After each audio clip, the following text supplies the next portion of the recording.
So what's up guys? Ngayon magluto tayo ng toge. Tapos lagyan natin ng tofu. Ayan, so ito yung mga ginamit kong mga ingredients. So meron tayo ditong bawang, sibuyas, tapos isang buong carrots. Yan, meron din tayo ditong pampabango na isang bell pepper. Hiniwa lang natin siya ng maninipis.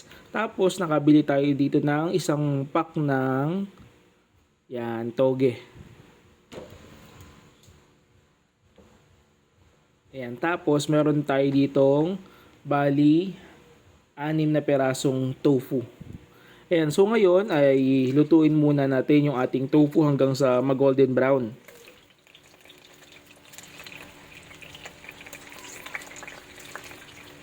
Ayan, so ipagsiksikan lang o yan hanggang sa magkasya.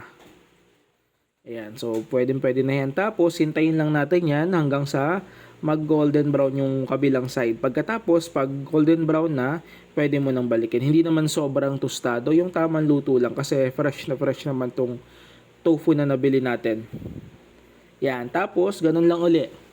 Yan, so pagka okay na, set aside mo lang to. Pagkatapos, pwede mo na itong hiwain sa desire na gusto mo, yung bite size lang. Para pag ginisa, hindi na siya mahirap halu-haluin kasi bite size na lang, maliliit na. Yan. So pagtapos nito, set aside lang natin. Tapos magisa naman tayo ng sibuyas at bawang.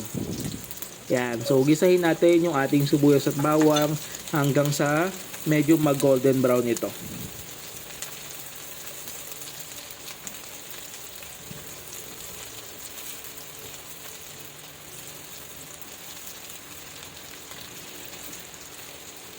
Ayan. So, halo-halo yan. Pagka ganyan na, yung makita nyo naman yung ating bawang, medyo tostado na nga yung konti. Tapos, ilagay na natin yung ating mga hiniwang carrots. Yan. So, konting halo-halo lang. Tapos, pwede na rin nating ilagay yung ating toge. So, ganyan lang. Napakadaling lutuin ito. Pero masasabi ko na masarap to. Basta tama yung pagkakaluto, pagkakalinis ng toge. Yan, so konting halo lang.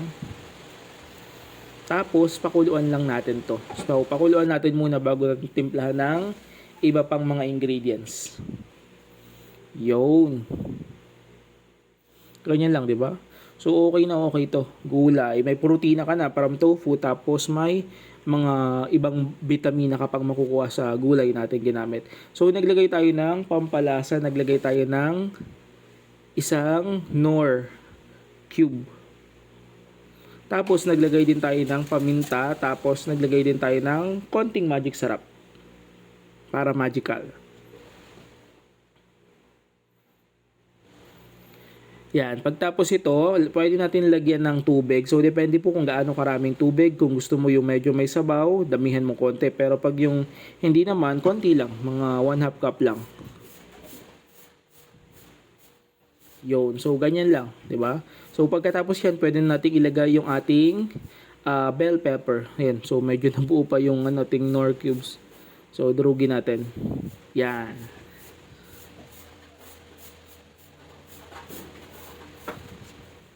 Tapos, pwede natin ilagay yung ating tofu. So, yan. Hiniwa ko lang yung tofu natin ng bite size.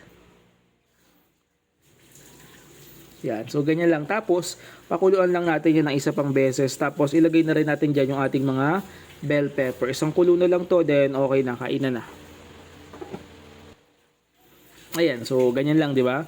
So, napakadaling lutuin. Tapos, pwede mo ng pambaon, pang merienda. Kung ayaw mo mag-rice, pwedeng ito lang.